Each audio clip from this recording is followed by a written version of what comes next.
Everyone. I'd like to introduce Andy Domeier. Andy is the Director of Technology Operations at SPS Commerce in Minneapolis. He was one of the organizers of Devops Days Minneapolis and has been with SPS Commerce as employee number 82 in 2005, all the way to their current size of over 750 employees today. Andy is going to talk to us about how an organization's priorities need to be aligned across the entire company, not just within devs and ops. So thanks so much, Andy. Thanks.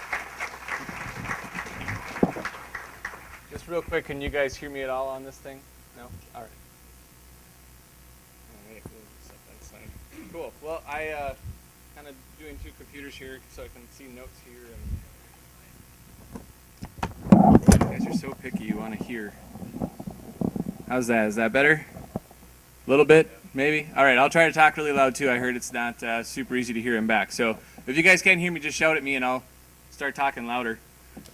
It's a good thing we're running behind because I actually am not really sure how long this talk is going to take. So I can talk really fast or really slow depending on how things are going or how bored you look.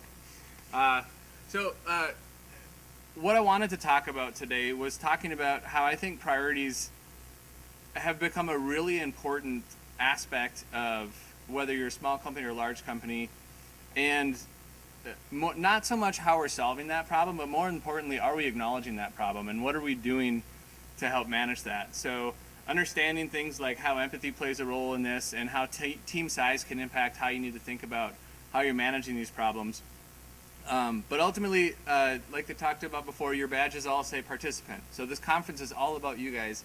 I'm going to be asking you guys a few questions. I might even make you raise your hands if you're not too tired to do that this morning. And by all means, please jump in if you guys have questions along the way, or even if you think you have an interesting point you'd want to throw out there. I'd love to hear it, because I think this is an interesting topic that can go a lot of different ways. So, intro again. Hi, I'm Andy. As Shannon mentioned, I've been with SPS Commerce since 2005, and it's been a really interesting ride for me. So we were the around 80 employees when I started. We're at about 750 now. So I feel like I've had this unique opportunity to see companies function at different sizes, and it's been a very interesting ride for me. But I am on Twitter, AJ Domi. I promise that maybe occasionally I'll say something that's somewhat interesting. I tend to be optimistic by nature. I like to think the disk is always half empty. I like slides with pictures, and I don't like formatting my slides, so hopefully you guys, my slides don't drive you bananas.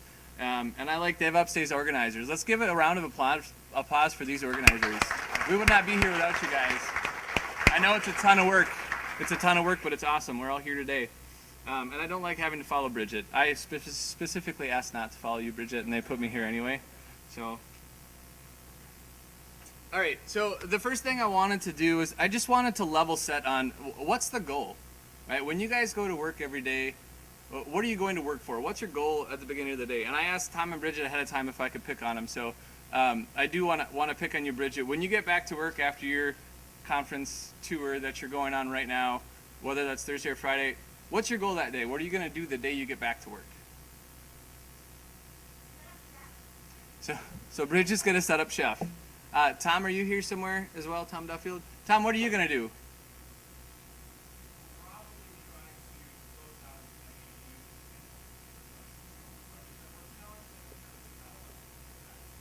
All right, so Tom's basically working through a backlog of issues, and Bridget has a big chef project.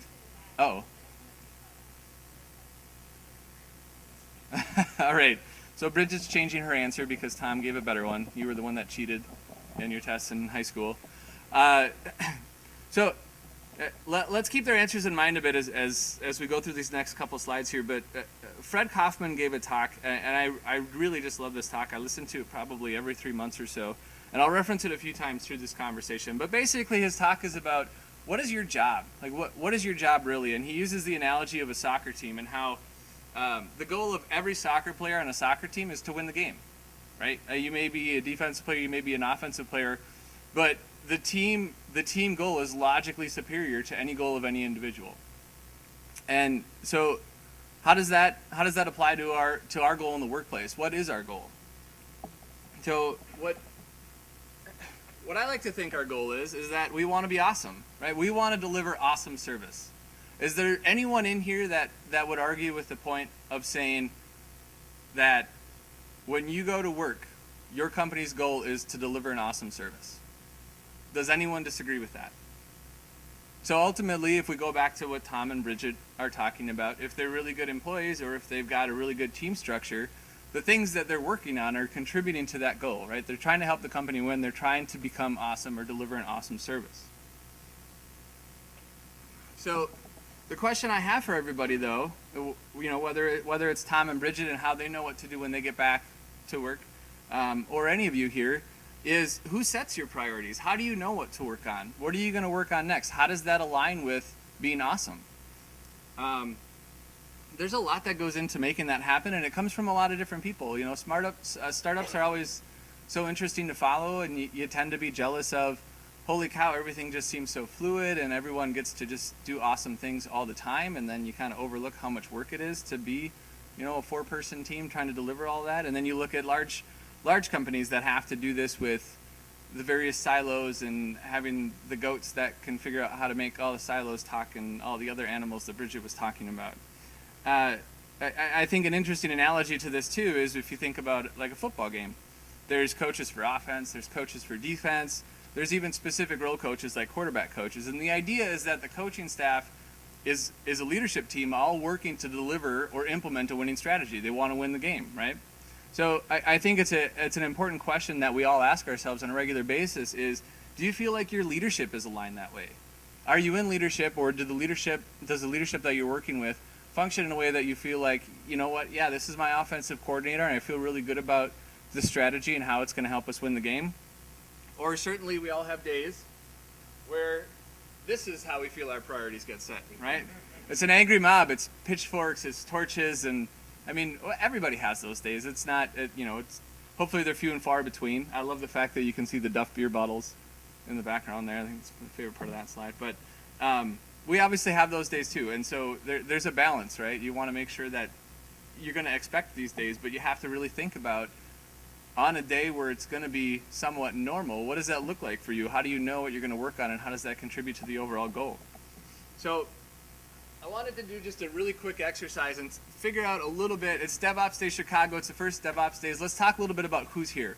So really quickly, just want to see a show of hands. How many developers are in the room today?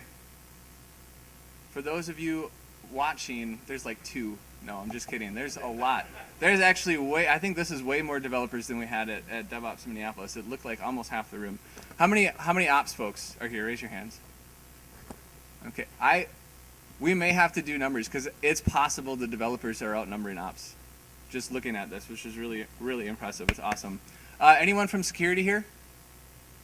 We do have 1, 2.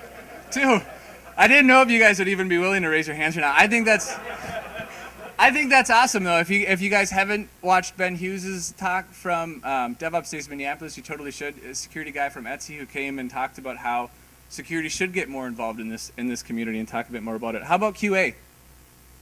Any QA folks? A couple. Awesome. 2, 3, 4. How about anyone from marketing or product management? Got a handful. Okay. What's that? How about management? Nice. That's awesome. Nice work, guys. I'm there too. So real quickly, I want to pick on a few folks, and you guys actually have the opportunity to make my talk completely awful or really good. So I'm kind of putting my faith in your hands here. Somebody in one of the front rows here, was there a developer over here somewhere? Anyone? Can I pick on you? So just to pick on you, when you're going back to work or just in a standard day, how's your work organized? Who's setting your priorities? How do you know what to work on? I'm actually the wrong person. Why is that? When you did previous job. So mostly Scrum backwards. Okay, so morning Scrum conversations. Okay, so was that group a mix of marketing and developers, or was it primarily leadership and technology?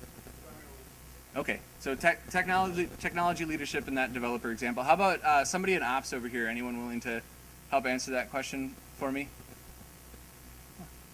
Who sets your priorities? Yeah, remember I used to work in the same team as I'm in now, so Okay, it's the same thing.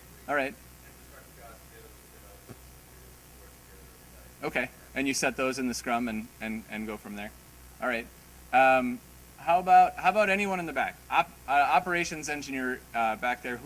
How do you get your priorities set on a week or in a given day? On the Scrum board as well. Awesome. Okay. Security. This is kind of fun. How do you go about your day? How do you know what you're going to work on when you get back to work? How does that align with what the company's delivering? Okay. Oh, awesome. Security with a Scrum board. That is really cool. So Scrum is sounding pretty popular. How about marketing or product folks? How do you guys decide where your resources get spent in a given day? I know there are a few of you in here. Meetings. What? Just basically anyone that schedules it for you, or are you driving those? Okay. So one of the things that I think is interesting, the more I talk about this concept, or the more people I talk to about this concept, I start to hear a lot of different answers. Scrum seems to be certainly one of the more common ones that I have been hearing, but in a lot of operations departments, I hear pretty typically that they're working with their IT managers, and their schedules of their organization is based off patching schedules and maintenance, and then if development needs something for provisioning, or if there's a sprint coming up where they have dependencies, they'll work through that. And then from a security perspective, I've never heard of anyone using Kanban or Scrum. I think that's awesome. But ultimately, I think what happens as a company gets bigger is you start to struggle with who actually owns service delivery. So whether it's the technology managers helping set that in Scrum, or in the security Scrum, depending on who's establishing what those priorities are, or if you're in product and marketing and you're just getting pulled into every meeting that gets put on your calendar for 10 hours a day. Ultimately, how does that align with a goal? Like, is it really clear about overall how are you going to be awesome that day? And I think that when we get into this situation where we aren't necessarily in alignment as far as organizationally, do your priorities align with ops? Do QA's priorities align with development or with product or with security? We end up with products that look like this. That computer's not hooked up. So thinking about who owns service delivery, we end up with products that look like this. I think this is just a fantastic analogy, and you're going to see this picture a couple times through this talk, but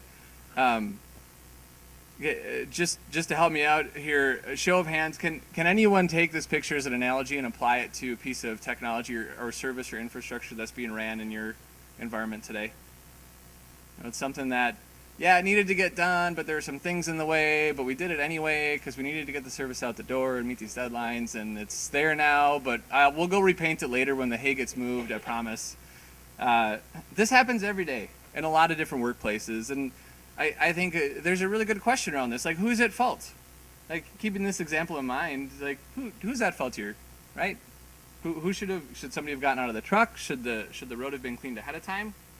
So what I want to talk about is a couple of the perspectives that I have on this problem, and things that I just think people should take home or be aware of as you guys go back to your workplace Thursday and Friday or next week.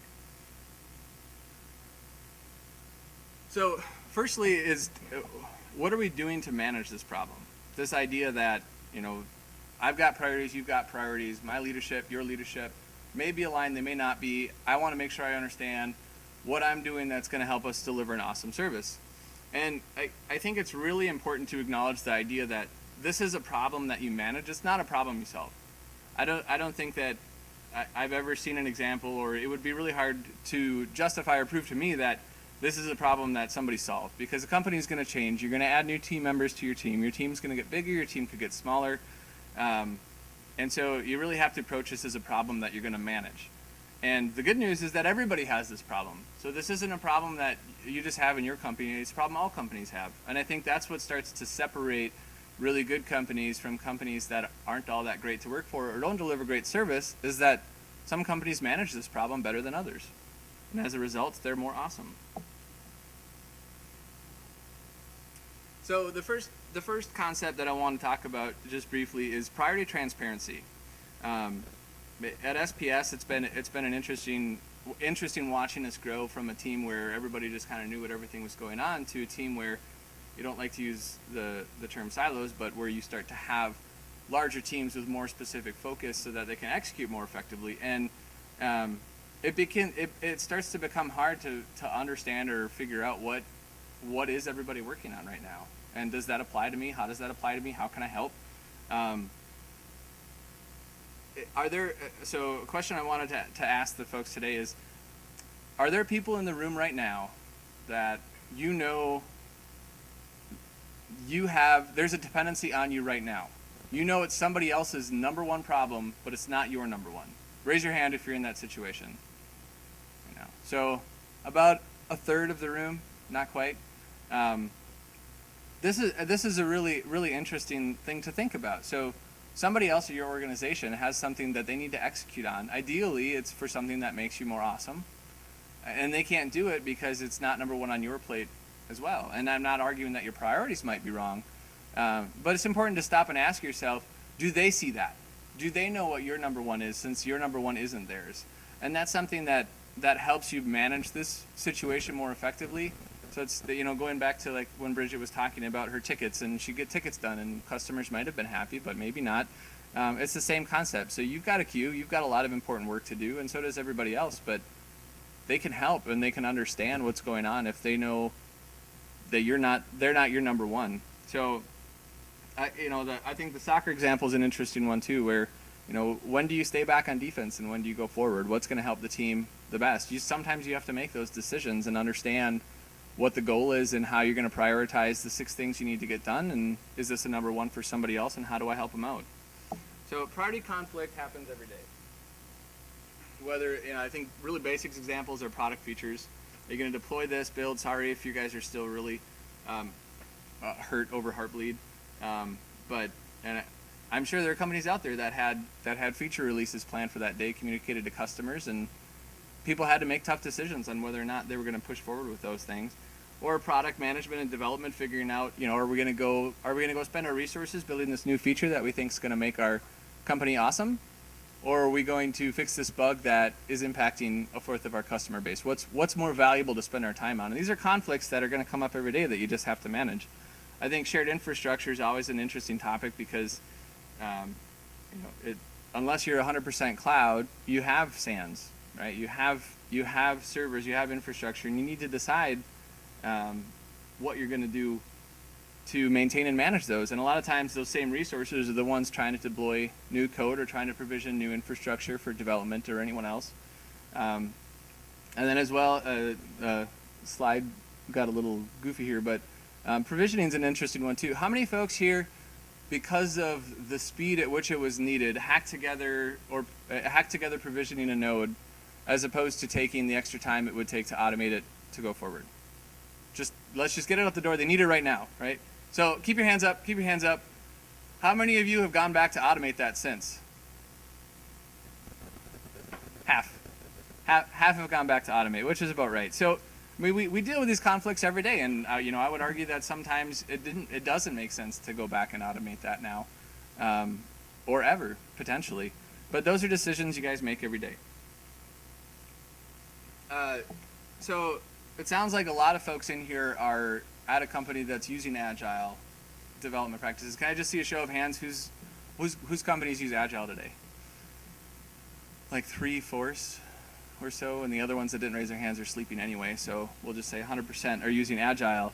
I think one of my favorite tools or patterns that I see right now is that ops teams are starting to get more involved in the Agile process. Not so much from a, hey, this is my sprint and I'm going to deliver these things in these next 2 weeks with you, but more along the lines of transparency. Like we had so many examples this morning, it kind of blew me away that you guys were all participating in the scrums and talking about what was happening, what happened yesterday, what are we going to deliver today.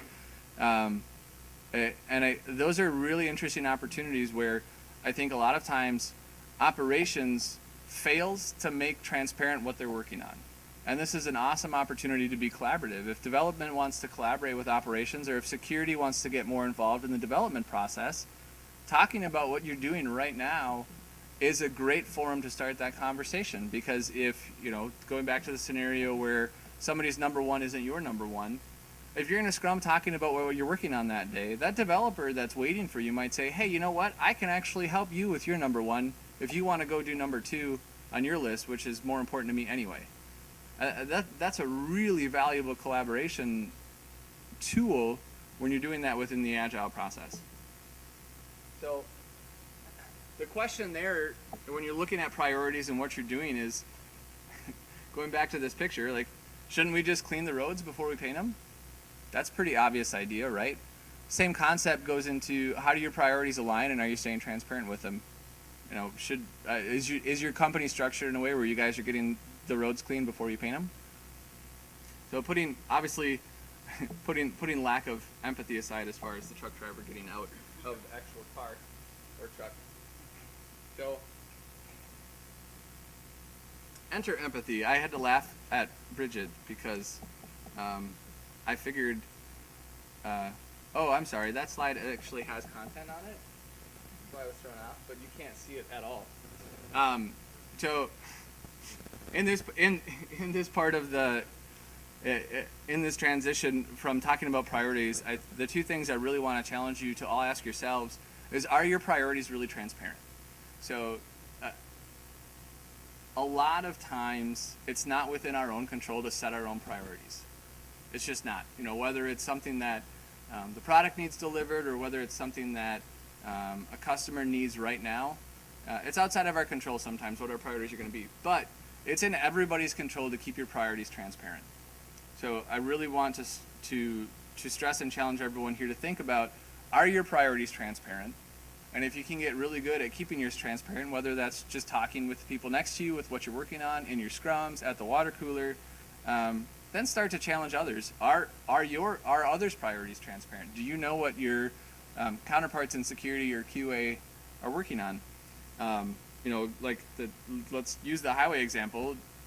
If the county workers are all talking while they're having coffee, getting the trucks ready in the morning, Jackie might say, hey, I'm going to go paint the Highway 5 tomorrow, and Frank might say, oh, I'm cleaning roads this week and I don't have any order I need to do it, so I'll go clean Highway 5 today so it's clean for you tomorrow. Like, those are just basic conversations we can have and stay transparent, and it's going to help us all collaborate a lot more effectively. Exactly. Transparency is something that you can't see ever. It's a mystery. Priorities too. You can't see those.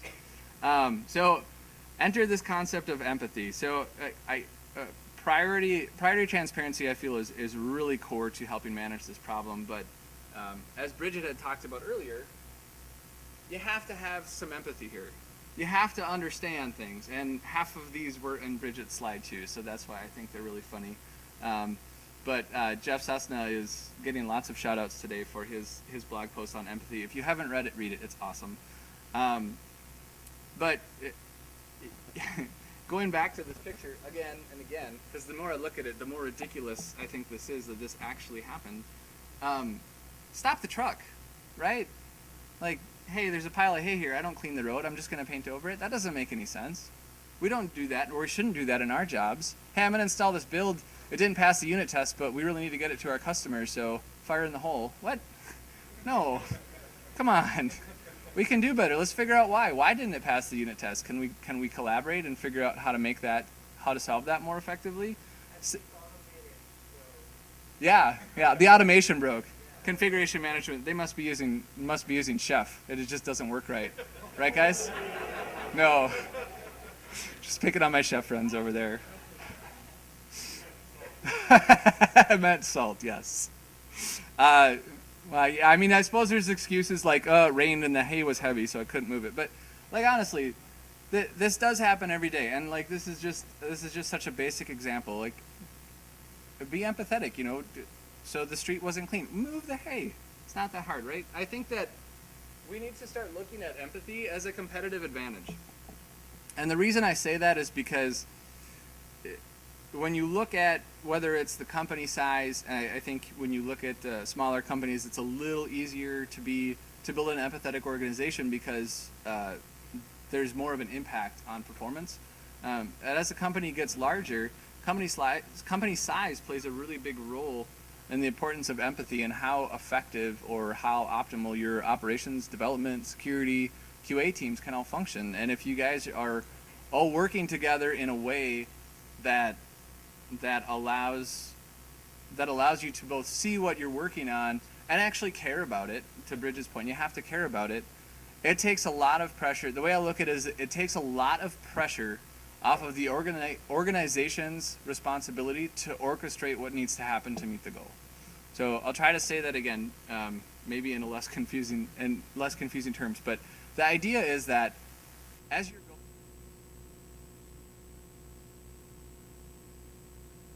you're required to meet them, and if you're supposed to deliver awesome service, if that's everybody's goal, you have to be able to orchestrate all of those things that need to happen.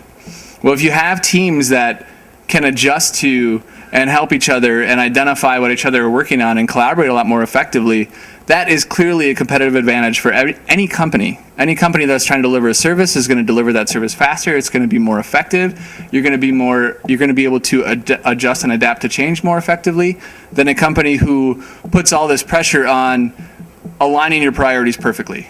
And you know what? That road should have been cleaned before the hay was moved, and so I'm going to incent this other person over here to just paint over the hay because that was ridiculous. We should have just done it right the first time. You don't need to operate that way. The next point I want to talk about that I think we sometimes avoid is human nature. And I had to use Cutler because I'm in Chicago, right? You all love Cutler, right? No? Lukewarm feeling on Cutler. So human nature, motivation and incentives plays an important role here, and I think that this is where empathy really helps kind of bridge the gap a lot. But if you really think about this, what incentive is stronger for a football player? Is it to win a Super Bowl, or is it to land a big contract? It's going to vary by person. Every person has their own motivations, and every person's got a few different things that motivate them. I would argue by watching Cutler play, he was pretty interested in his big contract. Not that I can say much, having Christian Ponder play for us. But the idea here is that there really is a different road that these guys can take, and whether it's trying to build up your team, or whether it's just trying to add the right person to your team. Which person do you want on your team? Do you want the person that's just looking to land the big contract, or are you trying to find the people that win? And I want to circle back to the talk I was talking about earlier with Kaufman and what your job is, because he used a really interesting analogy for this specific concept. So he talks about delivering on your objectives. So let's go back to the soccer player example. You have an offense and you have a defense. If you're incenting your defense to make sure, if nothing else happens, just don't let them score that many goals. Same thing on the offense. If you're incenting your offense, I don't care what happens, score as many goals as possible. That's what I want you to do. That's our winning strategy, right? Well, in that scenario, both your offense and defense have situations. That's really funny because on my computer, these are actually down here. The arrows are pointing to the lose. In both scenarios, your own team is incented to lose. Like, it is actually better for the defense to lose 0-1 than to win 5-4. So do they go to the locker room feeling good about themselves? Another example that Kaufman uses that I think is even better, so it's just talking at a high level about incentives. Has anyone here ever been a waitress or waiter? Do you mind if I just pick on you a little bit? Okay. Did you share tips, or did you keep your own tips? Share. Did you like that? Depending on who you work with. All right. So she shared tips, and it depended on who she worked with.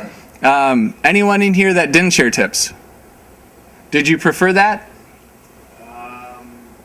Definitely made my service delivery a little better. Yeah. How much did you care? How much did you care about other people's tables when you were busy? Not as much.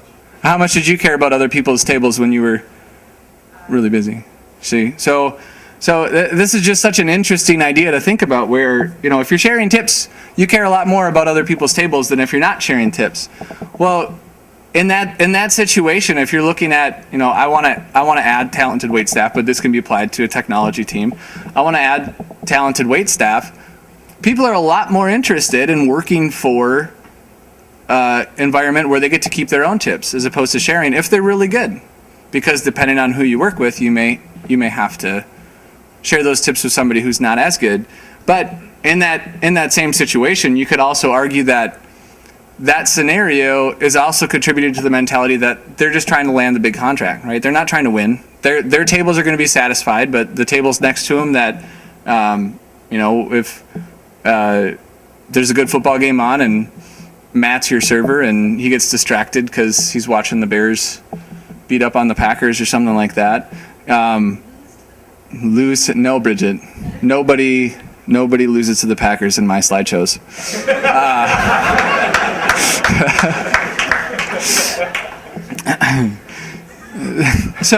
But you guys get the concept, right? You have to think about the human nature aspect of things. What's your team incented to do around you? What are you guys all doing? And when you start to apply that to, are you empathetic towards each other? Do your priorities align? You start to see how all of this kind of works together and helps you figure out how effectively you can run as an organization to become awesome. I'll have a link to that Kaufman talk too if you're interested. It's a fun link. But overall, the idea here is that I want you all to think about or be mindful of human nature. So I'm not saying that it's an excuse to not be empathetic, but ultimately we are all humans and we all are incented or motivated to do specific things. So when you're trying to collaborate with your resources or the different team members in your organization, think about how their team is set up. Think about what they're being asked to deliver and how that does or doesn't correlate with what you're trying to do, because that thinking about it from their perspective makes a big difference in your ability to collaborate. And the last point I want to talk about is just organizational alignment. I think it matters a lot. And this is probably one of the more difficult ones, which is why I put it at the end, and I don't want to talk about it a ton because we all don't have a ton of control over it. But you look at folks that are working for startups or just smaller companies in general, and I like this example of a Timberwolf trying to make a basket because I don't know that they made any this year. But the idea is that the smaller team has more focus. It's a lot easier to put 5 guys on the floor and say, we want to win this game, we need to shut this person down, let's go do it, right? And that same concept applies to a tech team. Goals can be clearly aligned. There's less folks to align them with. But ultimately, you do have to be careful because you may have individuals that either make an inappropriate decision. So, maybe one of the guys in this example here left a defensive assignment they shouldn't have because they really wanted to get a block shot for their stats. So there are aspects of having that small team that you have to think about managing. But then as the team gets larger, you have other things to think about as well. You start to build on specialized roles. I think football is a really interesting analogy to this in the tech world where in technology we have operations, we have QA, we've got development, we've got product. And in football you've got linemen. Did the linemen in this picture make all their blocking assignments? Did the running back choose the best path? Are the wide receivers downfield blocking? All of those things need to be orchestrated together in order for this play to be successful, or in order for the Vikings to beat, or the Bears to beat the Vikings again and again. And probably one more time if Ponder keeps playing for us. But the idea here is that if you're looking at this picture a different picture, any football player you're looking at, it doesn't always happen exactly how you're looking at it. Maybe the fullback was supposed to block the linebacker. Well, the linebacker wasn't there, so does the fullback just stop what he's doing? No, the idea is we want this running back to go as far as possible, so I'm going to find somebody else to block. And that's the same concept that we should be thinking about that gets a bit more complicated as the team grows, but the idea is still the same, is you want to identify, my team owns this, right? It'd be great if somebody's able to say, hey, you know what, my team owned that. But guess what? In this scenario, the fullback wasn't there to block, so the wide receiver blocked. Same concept here. Hey, this hay's here, it's not mine to move, but I'm going to move it anyway, right? That team structure matters a lot, but you really have to do what you can as you get larger to identify who owns what areas. Doesn't mean you have to take away the aspect of collaboration or take away, using the whole term of like developers in production, like keys to the kingdom. You don't have to take those things away. You can still collaborate with things, but you should still have ownership. You need to have a sense of ownership and accountability on these things. So the point that I'd like to make sure you guys take away from that is just keep ownership clear regardless of the team size. Whether you're a small team and you need some people to really focus on defense this week, this month, forever, or a large team and you have specific roles that you want to make sure people execute on. So just a quick summary of some of the ideas that I talked about. Priority transparency, I still feel like that's the most important. We have to be aware of the priorities of others, and we have to make sure others can see our priorities. If we don't do that, how do we collaborate successfully? We just can't. Empathy, it's such an obvious one. You have to understand what your coworkers and what your customers need, and you have to be willing to care about that, like Bridget was saying. And human nature, just be aware of it. It's no excuse not to be empathetic, but it is something that we all are human and we all are motivated by specific things. So understanding what organization structures and incentives exist today are important, as well as just organizational awareness. Are you aware of how your structure needs to function in order to win? So what's your role in that? What's your role in your team? What's your role in that organizational structure?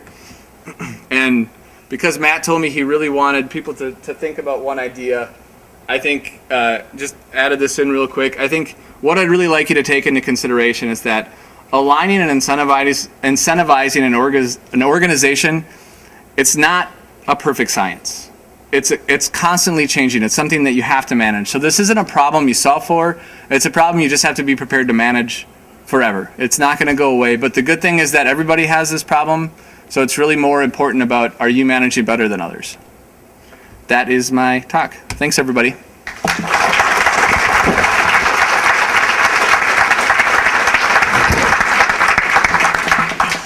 So we missed this the first time around. Questions for Andy. Got one from Matt over here. So, in your experience, when you talk about managing priorities, do you find it more effective to manage them up or down? So what I... Yeah, good call, Ducey, thanks. So the question was, in my experience, do I find it more effective to manage priorities up or down?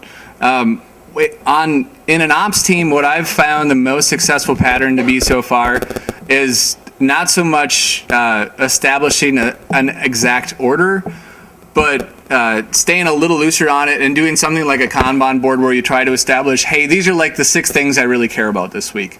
Because I think there's a lot of value in flexibility to what people are going to execute on. Everybody knows like there's things in your queue right now you're going to go back and you're actually excited to work on, and there are things that you absolutely don't want to touch. And you got to be in the mood to touch those things, right? You can't force somebody to come in at 10 a.m. and check in and say, this thing needs to get done right now, even though you hate doing it, but I don't need it till Friday, right?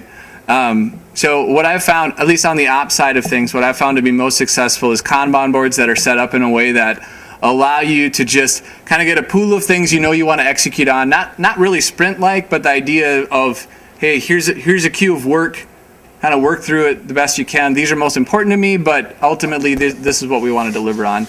And the nice thing about that, I think a value that I've started to see from that that I didn't really plan on is that makes it super easy for anyone in ops to talk to a developer about what's in their queue for the week, right? So when a developer's like, this dependency for this sprint's killing me, I really need to execute on this, they can look at that board and say, okay, you're working on these 6 things. I can just do that next for you. That's fine. Or I'll try to get to that, but this other thing's got me really busy. And suddenly they have a collaboration chat about, holy cow, the developer could actually help solve that for you in 2 minutes.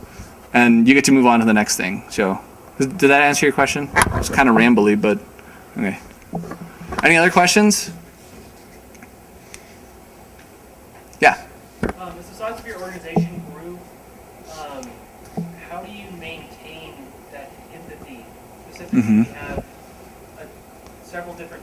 several different sites, and I don't feel like we have Yeah. empathy across those sites. Yeah, that's a good question. So the question was, as SPS grew, how did we maintain empathy? And I think there are a fair number of examples where we didn't. It was really hard.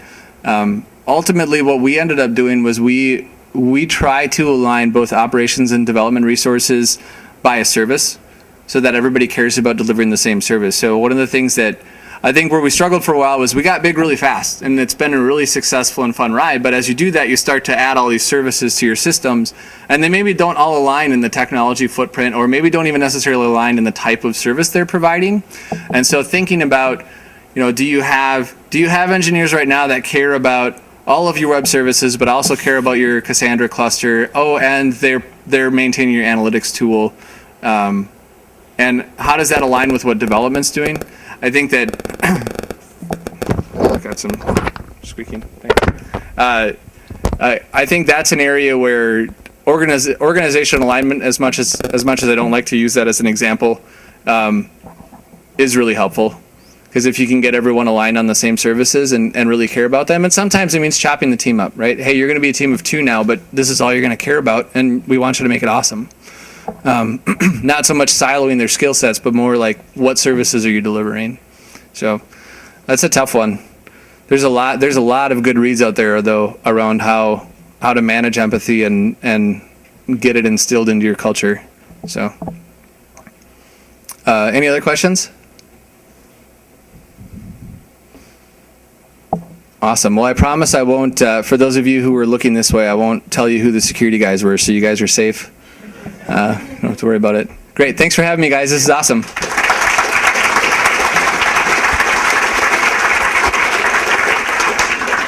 So we'll be taking about a 15-minute break.